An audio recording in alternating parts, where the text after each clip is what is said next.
Donc, les bases du traitement, on va essayer de présenter uniquement la prise en charge des abcès tubo-ovariens. Donc, cette prise en charge, donc, elle nécessite essentiellement, elle se base essentiellement sur une antibuthérapie. C'est une antibuthérapie, donc, elle est la pierre angulaire et elle se donne par voie intraveineuse. Et c'est une antibuthérapie à large spectre, elle est polymicrobienne, qui va être adaptée après en fonction du germe et en fonction de l'antibiogramme. Là, c'est un GOF à la limite des recommandations. Donc, de première intention, généralement, on donne de ceftriaxone à raison de 2 grammes par voie IV, du métronidazole 1,5 g par voie IV et de la doxycycline 200 mg par jour par voie IV. Et cela pour une durée de 14 à 21 jours. Cette antibuthérapie à elle seule, elle réduit la mortalité de plus de 80% et elle a une efficacité de 34 à 87,5%. Et pour les 20 à 65% restants, qu'est-ce qu'il faut faire? Ces 20 à 65%, il faut les drainer, d'où d'un intérêt d'un geste chirurgical qui peut être réalisé par voie laparotomique, par voie cœlioscopique ou par ponction éco-guidée. Donc, ce tableau, il a été publié dans le journal de gynécologie obstétrique et il évoque les différentes prises en charge possibles dans les abcès tubo-ovariens. En fait, il a comparé la prise en charge par antibuthérapie seule versus antibuthérapie avec un drainage éco-guidé et antibuthérapie versus antibuthérapie avec ponction. Et ce que l'on sort de cette étude et de ces différentes études, c'est que la nécessité d'une association d'antibuthérapie avec le drainage, donc elle améliore les résultats de l'infection génitale haute et des abcès tubo-ovariens. Autre fait important, c'est que l'antibuthérapie avec un drainage éco-guidé et avec un drainage laparotomique, ils ont presque le même taux de succès, aux alentours de 90%. Et ce qui amène différents auteurs à considérer le drainage éco-guidé comme étant le gold standard. Mais pourquoi ce drainage éco-guidé est-il considéré comme étant un gold standard? C'est parce qu'on est devant des femmes qui sont jeunes, en âge de procréer, et que toutes les avancées thérapeutiques sont en faveur d'un traitement qui est efficace et conservateur. Et cette ponction, elle se base essentiellement sur l'échographie, qui est notre main donc, au quotidien. Donc c'est à travers cette échographie qu'on explore le pelvis féminin lorsque les patientes consultent pour des douleurs pelviennes. Et aussi, l'échographie, elle a une forte sensibilité lors des abcès aux alentours de 90%. Et cela nous permet aussi d'éviter une chirurgie qui est difficile à réaliser. Elle est réputée d'être sale, aux conséquences fâcheuses, qui peut se terminer parfois par une annexectomie bilatérale, voire une hystérectomie. Cette chirurgie qui est réputée sale peut se compliquer. Et voici un tableau qui cite à peu près les différents types de complications. Donc, on peut avoir une infection pariétale, un hématome, une déhiscence de la paroi, des péritonites et parfois une persistance de l'abcès, même après un drainage laparotomique. Autre chose, la cœlioscopie. Donc, dans la même optique, certes, c'est une technique moins invasive, mais elle n'est pas démunie de complications à type de plaies urétérales, de plaies vésicales, de plaies intestinales et enfin des plaies vasculaires. Et donc, pourquoi faire trop alors qu'on peut faire simple et surtout mieux? Donc, je vais vous présenter une ponction éco-guidée qui a été faite à notre service C, au centre de maternité. J'espère que ça va marcher.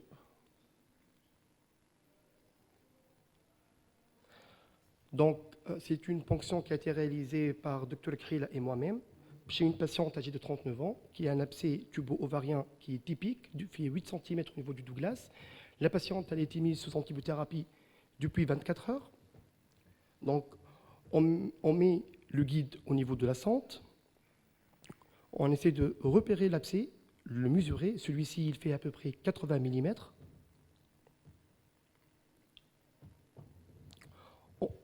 On met le mode biopsie.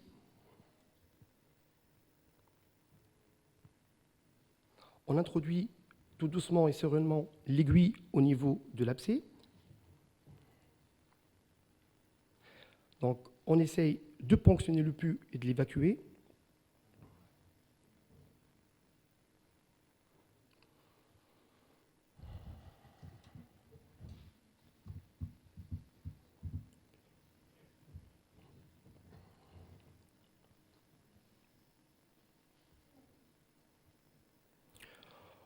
On va s'aider après par un drainage à l'aide d'un redent en aspiration, ce qui va faciliter donc la ponction et le drainage aussi bien pour l'opérateur que pour la patiente.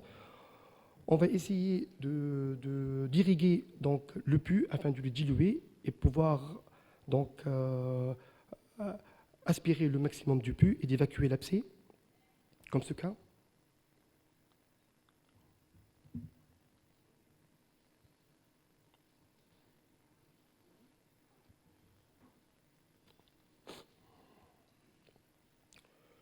Donc toute cette ponction elle a été réalisée sans anesthésie et la patiente elle était sous anesthésie, sous analgésie plutôt. Donc on a évacué 300 cc de pus. Donc il y a une amélioration nette de la douleur immédiatement après la ponction. La patiente elle a eu une apyrexie au bout de 24 heures et elle a été mise sortante 48 heures après la ponction.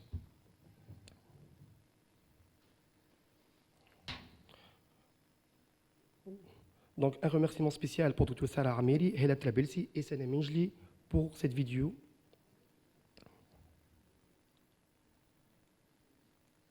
Pour les résultats, donc on s'est basé sur une étude qui a été publiée dans l'American Journal of Obstetrics and Gynecology. C'est la plus grosse étude qui comprenait 302 patientes. Donc l'apyrexie elle a été obtenue au bout de 48 heures chez 77% des patientes. Et la durée de l'apyrexie elle est à peu près la même en cas de laparotomie et laparoscopie. De même, cette apyrexie elle a été associée à une analgésie au bout de 48 heures chez 62% des patientes. Autre fait important, c'est que dans un cas sur deux, ces ponctions ont été faites sans anesthésie et sous analgésie. Il y a eu dans 6% des cas un recours à une anesthésie générale et dans 1% des cas un recours à une péridurale. Concernant le timing, donc il y a une réduction importante du temps de la ponction, puisqu'on a besoin uniquement de 15 à 30 minutes, alors que lors de la laporotomie et de la laparoscopie, donc le temps moyen il est de 1,6 heures. Autre fait important, c'est que le succès de la ponction ne dépend ni de la taille, ni de l'aspect multilocunaire de l'abcès. Concernant l'évaluation du risque de récidive, il n'y a pas de publication qui traite les récidives à distance. Il y en a seulement une seule étude, c'est une étude prospective. Il y a eu 50 ponctions, 3 récidives dans un délai de 10 à 14 jours. Et là aussi, il y a un problème, puisqu'on n'a pas d'informations concernant l'échographie après la ponction, de 1, et de 2, on n'a pas eu une idée concernant la courbe d'apyrexie avant la sortie des patientes. Donc, voici les principales séries de ponctions de drainage sous image, sous échographie éco-guidée. Donc, à peu près, il y en a 9 études, dont une prospective randomisée. Et toutes ces études-là attestent le fait qu'il y a quelques complications. Et la faisabilité et le succès sont très très bons, de l'ordre de 90 à 100%. Si on additionne ces études-là, on va avoir un effectif total de 487 patientes. Et sur les 487 patientes, il y a eu 93% de succès. Donc, j'ai dit tout à l'heure que le service C, il est adepte de cette ponction. Ça fait 2 ans. On a eu 43 cas de ponction. Il y a eu 41 succès, 2 cas d'échec. Le premier, c'était un drainage insuffisant qui a été fait au tout début, et d'où l'importance de la courbe d'apprentissage. C'est une patiente qui a été reprise par célioscopie. Le deuxième cas, donc, c'est une patiente qui a consulté pour des douleurs pelviennes dans un contexte fébrile, et c'était un endométrium infecté qu'on a ponctionné. Et malheureusement, la patiente s'est compliquée d'une pelvipéritonite qui a été opérée après 1 semaine par voie célioscopique. Autre chose, l'échelle visuelle au moment de la ponction, elle était de 1 à 4 chez 93% de nos patientes. On a essayé aussi de voir l'évolution du coût d'hospitalisation. Donc, cellule avec antibuthérapie versus drainage échographique. On a compté uniquement l'antibuthérapie prescrite chez ces patientes-là. Et donc, on note qu'il y a une durée d'hospitalisation qui a été raccourcie de 5,8 jours en cas de célioscopie pour 3,4 jours pour le drainage. Et le total, c'est que le coût d'hospitalisation il a été réduit il était de 153 dinars versus 152 dinars. C'est l'équivalent de 84 euros versus 150 euros. On parlait des femmes jeunes. Qu'en est-il de leur pronostic de fertilité ultérieure? Donc, il n'y a pas beaucoup d'études qui parlent de pronostic de fertilité. Et en revoyant la littérature, il y en a une étude publiée dans la fertilité et la stérilité et qui atteste qu'il faut combiner donc, la ponction avec l'antibiothérapie pour préserver mieux la fertilité. Et ces déclarations-là, donc, on les retrouve dans ce tableau, puisque c'est un tableau qui regroupe les différentes études. C'est un tableau qui a comparé la conception naturelle donc chez les patientes qui ont été traitées par antibiothérapie versus antibiothérapie laparoscopie versus antibiothérapie drainage écho-guidé. Et ce qui en sort, c'est que donc, la conception, donc, elle naît au maximum de 15% lorsqu'on traite par antibiothérapie. Ce taux, il augmente jusqu'à 63% en cas de laparoscopie. Et un autre fait important, c'est que le drainage écho-guidé, en cas de drainage écho-guidé, on a presque le même taux de conception naturelle par rapport à la laparoscopie.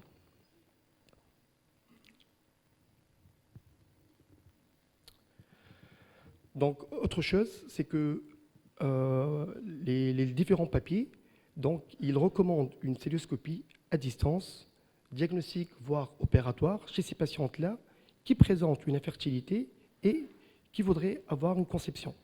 Mais ils n'ont pas précisé le temps au bout duquel il faut réaliser cette cœlioscopie. Donc, à la fin, donc, je pense que je vais terminer par le consensus et les recommandations de la C1GOV. C'est des recommandations donc, qui attestent et qui recommandent donc, les ponctions par radiologie interventionnelle par rapport à la cœlioscopie, puisque ça a été classé grade B. Le drainage, il est surtout indiqué en cas d'un abcès qui est supérieur à 3 cm.